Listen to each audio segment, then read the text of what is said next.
अस्सलामु अलैकुम वरहमतुल्लाह। उम्मीद है आप सब बखैर व आफियत होंगे। ये किताब है इस्लाम के किले, दीनी मदारिस तरमीम और इस्लाह की ज़रूरत।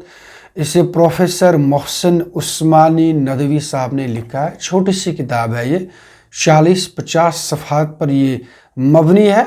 इसमें बड़े शानदार और मुदल्लल अंदाज में नहायत ही इख्तिसार के साथ बता दिया गया है कि हमारे ये जो रिवायती दीनी मदारिस हैं, जिन्हें आप दारुल उलूम भी कहते हैं, इनके अंदर इस्लाहात की ज़रूरत है। इनके अंदर बहुत सारी तरमीमात लानी ज़रूरी है।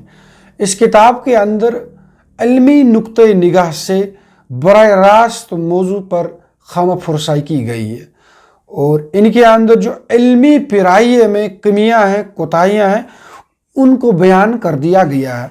मिसाल के तौर पर इसमें एक जगह फरमाते हैं प्रोफेसर साहब कि मदारिस से फारिग होने वालों की गालिब तरीन अक्सरियत बेशऊरी के अंधेरों की असीर होती है, वह असरी तकाज़ों से नावाकिफ़ होती है। दीनी मदारिस के फुजला के पास गैर मुस्लिमों से गुफ्तगू और उनके दरमियान दावत की सलाहियत का फुकदान होता है। नाकिस निसाब और गलत तरीक़े तदरीस की वजह से कई साल अरबी पढ़ने के बावजूद उन्हें अरबी नहीं आती है और उनकी उर्दू तहरीरों में न कोई शगुफ्तगी होती है, न सलासत। वो दुनिया से बेखबर और मसलक के बारे में तंग नज़र होते हैं। मस्जिद में इमामत व खिताबत इनके आरज़ों का सिदरतुल मुंतहा बन जाती है। मज़ीद एक जगह प्रोफेसर साहब लिखते हैं कि ये लोग खारजी मुताले के बगैर और सिर्फ निसाबी किताबों के इल्म और सिर्फ निसाबी किताबों के ज़रिए इल्म की दुनिया में किसी अबकरी शख्सियत का पैदा होना महाल है। यानी कि अगर आप इस तरीके कार और इस निज़ाम से अपने तलबा को तालीम देंगे तो आप ये उम्मीद नहीं रख सकते हैं कि कोई अबकरी शख्सियत आपके अंदर पैदा हो जाए। मज़ीद आप इस किताब में एक जगह लिखते हैं कि मदारिस के उलमा और उस्तादिज़ा के अंदर ग्लोबल विजन नहीं पाया जाता है। आलमी बसात पर इस्लाम के खिलाफ क्या चालें चल रही हैं, क्या साजिशें हो रही हैं, इसका उनके अंदर शऊर नहीं होता है। उन्हें इसकी खबर नहीं कि दुनिया की बड़ी ताकतें इसके लिए तैयार हैं कि मुसलमानों की खुशहाल हुकूमतें ज़मीन पर रहें और फलें फूलें, लेकिन इसके लिए बिल्कुल तैयार नहीं कि इस्लाम और उसके निज़ाम को वहाँ इक़्तिदार हासिल हो। उलमा को इसकी मुतलक खबर नहीं है कि मुस्लिम मुल्क भी बड़ी ताकतों की साजिश में शरीक हो जाते हैं और बातिल का साथ देते हैं। इससे आपको अंदाज़ा आ चुका होगा कि प्रोफेसर साहब जो हैं इस सिलसिले में इस किताब के अंदर किस तरह की खामा फुरसाई करते हैं। एक और जगह लिखते हैं कि हमारे मदारिस की एक और कमज़ोरी ये है कि वहाँ असरी उलूम इब्तिदाई शक्ल में भी बिल्कुल नहीं पढ़ाए जाते हैं और इन मज़ामीन को पढ़ाने पर इनको इसरार होता है जिन्हें ज़माने का रोलर रौंद करके आगे बढ़ चुका होता है। अल-मुख्तसर कि इन दारुल उलूम के अंदर जो निसाब पढ़ाया जाता है, ये जिस किस्म की तालीम अपने बच्चों को देते हैं उससे आप किसी इनकलाब की तवक्को नहीं रख सकते हैं। हालांकि आप देख रहे होंगे कि ये जो दारुल उलूम से फारिग लोग होते हैं, बेसिक जो लाइफ स्किल्स होती हैं ये उनसे भी परे होते हैं। इनकी नज़र सिर्फ मस्जिद पर होती है, इनकी नज़र सिर्फ मिंबर पर होती है, इनकी नज़र सिर्फ दारुल उलूम पर होती है। इससे बाहर की दुनिया से ये लोग बिल्कुल बेखबर होते हैं। इसी सिलसिले में इस किताब के अंदर खामा फुरसाई की गई है। आप ज़रूर पढ़िएगा। इसमें मुझे लगता है इसमें इन द मीनवाइल एक्सेप्ट किया गया है, बल्कि नाम से ही ये वाज़ह कर दिया गया है कि इस्लाम के किले, हमें इनसे कोई नफ़रत नहीं है, हम इनके बारे में कुछ खिलाफ बोलना नहीं चाहते, पर जहाँ पर इस्लाह की ज़रूरत है वहाँ पर अगर हम कुछ कहें तो प्लीज़ एंड प्लीज़ उसे पॉजिटिवली लेना चाहिए। और इंस्टीट्यूट ऑफ ऑब्जेक्टिव स्टडीज़ ने इससे शायद कर दिया है। ये बड़ा तहकीकी मिजाज का इदारा है, बड़ी अच्छी अच्छी किताबें हैं तहकीक के हवाले से पेश करते हैं। वैसे बताता चलूँ कि प्रोफेसर मोहसिन उस्मानी नदवी साहब भी बजाज खुद तहकीकी मिजाज रखते थे और तहकीक की बिना पर जो कोई बात कहता है उसमें गलती का शाइबा बहुत कम होता है। अब इंतज़ामी अमूरात के हवाले से अगर बात करेंगे, इन दारुल उलूम के अंदर I mean in Kashmir context कौन कौन सी प्रॉब्लम्स हैं और जिन पर हमें कदगन लगाने की ज़रूरत है, बल्कि कैटेगोरिकली ये बता सकते हैं कि इस वक्त जो चैन बन रहा है इन दारुल उलूम्स का, उस पर कदगन लगाने की ज़रूरत है।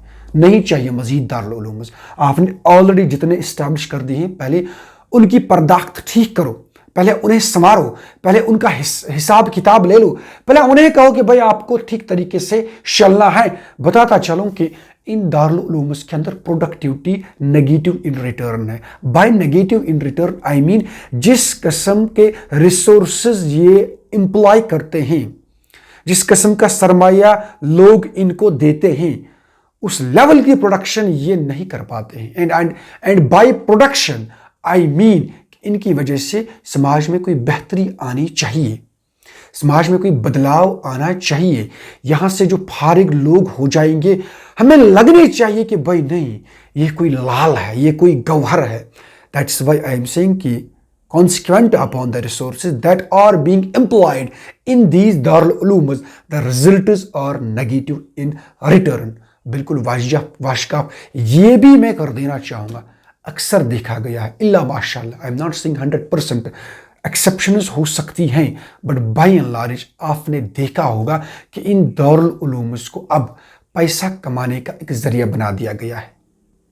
हमारे कोई मौलवी साहब हैं जो दारुल उलूम से फारिग हो गए हैं, मुफ्ती साहब हैं जो अब अपनी डिग्री मुकम्मल करके आए हुए हैं, उसको करने के लिए कुछ नहीं है।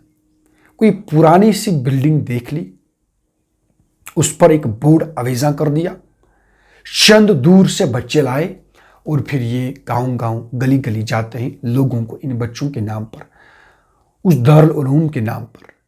बल्कि मैं समझता हूँ एट दैट वेरी टाइम ये कुरान पाक का अब्यूज़ करते हैं, लोगों के सामने ये इल्तिजा करते हैं कि ये बच्चे कुरान पढ़ते हैं, कुरान की वजह से इनकलाब आ जाएगा। बिल्कुल बरहक है, लेकिन आज तक आपने कितना कुरान पढ़ाया है कि इनकलाब ऐसे आमद, ऐसी बिल्कुल बात हमें दिखाई नहीं देती है। That's why I am of the supreme opinion कि भाई ये लोग क्या करते हैं, इनके अंदर जो पैसा जमा कर दिया जाता है, इकट्ठा कर दिया जाता है, वो सैलरीज के लिए इस्तेमाल की जाती हैं चंद गिने चुने अशखास के लिए।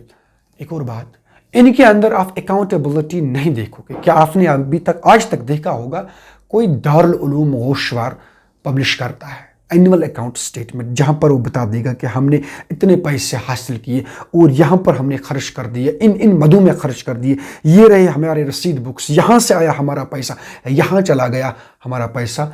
आप नहीं देखोगे, नहीं आपके अंदर किसी के पास से ताकत है कि वो जाएं दारुल उलूम के जो मुहतमिम हैं उनके पास जाए और फिर उन्हें कहें कि भाई क्या किया आपने पैसों का, कितना जमा किया, कितना आगे इसको खर्च कर दिया। अच्छा, एक और बात यह है कि लोग एक मद में पैसा देते हैं, यहां पर ये लोग दूसरे मदों में पैसा खर्च करते हैं। पहले जब हिसाब है ही नहीं, देन इन चीजों का होना बिल्कुल एक ऑब्वियस सी बात है। इन द मीनवाइल मसाजिद में फर्ज नमाजों के दौरान एक सफीर आता है, ऐलान करता है और उसके बाद सफ़ें चीरी जाती हैं और इन दारुल उलूम्स के लिए पैसा जमा कर दिया जाता है। मैं समझता हूँ ये मस्जिद में बदअमनी कायम करने की मुतरादिफ है और इससे नमाजियों को बहुत ज़्यादा कोफत भी हो जाती है। One more important thing that is कि हमने समझ लिया है कि भाई अगर आपने ज़कात देनी है, अगर आपने इस्लाम की खिदमत करनी है अपनी इनकम के ज़रिए से, then there is only one solution, that is these Darul Ulooms. और हमें इनके अलावा कुछ दिखाई नहीं देता है। भाई प्लीज़ एंड प्लीज़ अपने आसपास देख लो, झांक लो, आपकी हमसायगी में, आपकी रिश्तेदारी में, आपके दोस्तों में, आपके अहबाब में हो सकता है, बल्कि मैं कह सकता हूं आजकल की सिचुएशन में लाजिमन होगा कोई ऐसा बंदा खुदा जिसको आपकी मदद की ज़रूरत होगी, आपकी ज़कात की ज़रूरत होगी। वो दारुल उलूम के मुकाबले में आप पर लाजिम है, वाजिब है, सबसे ज़्यादा वाजिब है कि आप उस बंदे की मदद करें। मुझे खुदा रब बता दीजिए, क्या हमारे नौजवान आज दर दर की ठोकरें नहीं खा रहे हैं? क्या हार्ट अटैक्स की रेट नहीं बढ़ गई है? क्या लोग ऐसे ही नहीं मर रहे हैं? क्या गरीबी और कसम पुरसी ने हमारे समाज को अपनी लपेट में नहीं लिया है? क्या हमारी बहनें इस वक्त इस बाबत नहीं तरसती हैं कि कोई उनके आंगन आए, उन्हें पसंद करें और वो भी किसी के हाथ चली जाए, उनके हाथ भी रंगीन हो जाए मेहंदी से? भाइयों, जब इस किस्म की सूरत हाल होगी आपके समाज में, तब आपको सिर्फ दारुल उलूम से दिखाई देते हैं। सो अनफॉर्चुनेट। प्लीज आप वहां पर भी देख लीजिए, क्या वहां पर आपको अपनी जो ज़कात है, इमदाद है, देने की जरूरत नहीं है। अच्छा, एक और बात मुझे समझ में नहीं आती है, दैट इज कि दारुल उलूम खोला गया है नॉर्थ में। अकल कहती है कि इस दारुल उलूम को नॉर्थ के लोगों ने खोला होगा और लाजिम है कि नॉर्थ के लोग ही इसको फीड करें, इसकी मदद करें, इसको कायम करें।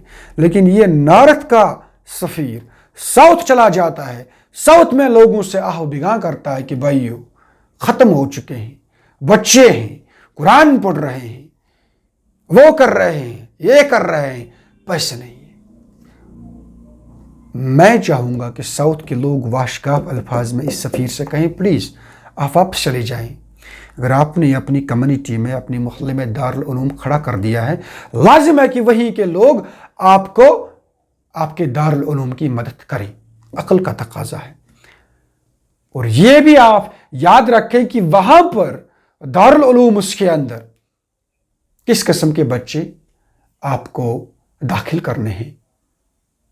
आपने साउथ में दारुल उलूम खोला, लाजिम है साउथ के ही बच्चे उसमें पढ़ें। नॉर्थ के बच्चे अगर पढ़ेंगे तो उसका ज्यादा हक नॉर्थ के लोगों को है। जब ये बच्चे इधर से उधर, उधर से इधर, इधर से उधर आते हैं, हमने देख लिया है कि इसमें बच्चों पर जबर कर दिया जाता है, जुल्म कर दिया जाता है, बहला फुसला कर उनको लाया जाता है। इसलिए लाया जाता है कि इनके नाम पर हम फिर क्या करें, पैसा जमा करें। हमारे एक दोस्त कहते हैं कि एक शख्स था, उसने नेल पॉलिश की फैक्ट्री खोली, खूब सारा पैसा इन्वेस्ट कर दिया, नेल पॉलिश आखिर में बनकर सामने आ गई, इसको मार्केट में डाल दिया गया। लेकिन शिकायत आई कि ये जो नेल पॉलिश लगाई जाती है नाखूनों पर, ये ज्यादा देर तक टिकती नहीं है, लोग पसंद नहीं करते हैं। ये बंदा चला गया वापस, सोच विचार करने लग गया और इसको एक मौलवी साहब मिल गया। मौलवी साहब ने इससे पूछा, भाई क्या मसला है, आप परेशान लग रहे हैं। उसने कहा, जनाब परेशान इसलिए हूं कि कारोबार स्टार्ट किया था, लेकिन कारोबार में आखिर में ये प्रॉब्लम आ गई। मौलवी साहब ने बता दिया, ये कोई बड़ी बात है, सुनो टैगलाइन चेंज करो, आप लिखो हलाल नेल पॉलिश, जो जब मन चाहे उठ जाएगी। उसने जब उस पर लिखा हलाल नेल पॉलिश, तो हाथों हाथ उसकी नेल पॉलिश बिक गई। अल-मुख्तसर, हम लोग इस्लाम का गलत इस्तेमाल करते हैं, कुरान का गलत इस्तेमाल करते हैं, इन बच्चों का गलत इस्तेमाल करते हैं। लोग देते हैं इस्लाम के नाम पर, कुरान के नाम पर, लेकिन क्या हमें इस बाबत सोच विचार नहीं करना चाहिए कि लोग जो देते हैं मासूमियत के साथ, इखलास के साथ, लिल्लाहियत के साथ, मैं देख रहा हूं लोग दे रहे हैं, बेदरेक दे रहे हैं, दिल खोल कर दे रहे हैं, लेकिन इन द मीनवाइल जब देखते हैं ये सूरत हाल, इस पैसे का क्या हाल होता है इन दारुल उलूम के अंदर, किस किस्म की सूरत हाल है, तो इंसान बहुत ज़्यादा मायूस हो जाता है। लाजिम है हम देखें कि भाई इन दारुल उलूम के अंदर जो लोग पैसा देते हैं वो कहाँ खर्च होता है। क्या उससे ये दारुल उलूम के लोग, ये मुहतमिम लोग अपनी आखिरत बर्बाद तो नहीं करते हैं? इस समय बहुत ज़्यादा सोच विचार करने की ज़रूरत है। आखिर पर बताता चलूँ कि दारुल उलूम को अब अगर इस्टेब्लिश करना ही है तो किस तरह से आप इस्टेब्लिश करेंगे? सबसे पहले आबादी को खुद एक नीड महसूस करनी है, उन्हें ज़रूरत महसूस करनी है कि भाई हाँ, हमारे आसपास में यहाँ पर कोई ऐसा दारुल उलूम नहीं है और हमारे बच्चे चाहते हैं, हमारे वालिदैन चाहते हैं कि यहाँ पर दारुल उलूम हो, वहाँ पर हमारे बच्चे जाएं, वो पढ़ें, कुरान पढ़ें, कुरान का नाज़रा पढ़ें, हिफ्ज़ करें, मुफ्ती बने, मौलवी बने, फ़िक़्ह पढ़ें। جب اس کی ضرورت پہلے محسوس ہونی چاہیے. اگر محسوس ضرورت نہیں ہوئی, میں سمجھتا ہوں کوئی ضرورت نہیں ہے کہ آپ نیکسٹ سٹیپ لے لیں, بیکاز آپ نے دارالعلوم کھولا ایک جگہ پر, لیکن جب آس پاس کے بچے وہاں پر داخل ہی نہیں ہوئے, then it is by default evident کہ وہاں پر دارالعلوم کی ضرورت نہیں تھی. اب اگر آپ نے دیکھ لی کہ ضرورت ہے تو لازم ہے اسی آبادی کے بچے وہاں پر تب لازم ہے کہ اسی آبادی کے والدین اپنے بچوں کا داخلہ وہاں پر کرائیں. اب اگر آپ نے سرحدی علاقوں سے بچوں کو لایا اور میدانی علاقوں میں ان کو پڑھانا شروع کر دیا, میں سمجھتا ہوں غلط بات ہے. سرحدی بچوں کو پڑھنا ہے, وہیں کے بچے وہیں کے لوگ پڑھائیں گے. باقی جگہوں میں بچوں کو پڑھنا ہے, اسی کے لوگ ان کو پڑھائیں گے. جب آپ نے ضرورت محسوس کی, اس کے بعد آپ نے دیکھ لیا ہے کہ اس دارالعلوم کا انتظام اور انصرام چلانے کے لیے علاقے کی بااثر شخصیات کی کمیٹی ہونی چاہیے. یہ مولوی کو مت دے دو پلیز, یہ اس مفتی کو مت دے دو. سمجھ نہیں آتا ہے وہ اتنا کیوں بھیک مانگتا ہے لوگوں سے. خدا کی قسم یہ لوگ جبرن رسید کٹواتے ہیں. حالانکہ لوگ ایسے بھی میں نے دیکھے ہیں جن کو استطاعت ہی نہیں ہوتی ہے, پھر بھی یہ کٹواتے ہیں, گھروں میں ڈالتے ہیں, ایسے ہی کاٹتے ہیں, بے درے کاٹتے ہیں. بھائی آپ کو کیوں پریشانی لاحق ہوئی ہے؟ آپ دین کے ٹھیکیدار مت ہیں. دین تو کل آبادی کی ذمہ داری ہے. اب اگر آپ اٹھے بھی ہیں تو آپ اپنے اوپر اتنا ہی بوجھ لے لو جتنا آپ کو لینے کا حق ہے. آپ خامہ یہ مت کہو کہ آپ دین کے ٹھیکیدار بنے پھرے ہو. دن میں کوئی ٹھیکیداری نہیں ہے. تو اس کے بعد آپ نے ضرور دیکھنا ہے کہ اس دارالعلوم کو صرف حفاظ لوگ ہی پیدا نہیں کرنے چاہیے. یہ دارالعلوم بڑے ادارے ہوتے ہیں, ان کے اندر بہت سارا پیسہ آتا ہے, بہت اچھا ریسورس ان کے پاس ہوتا ہے.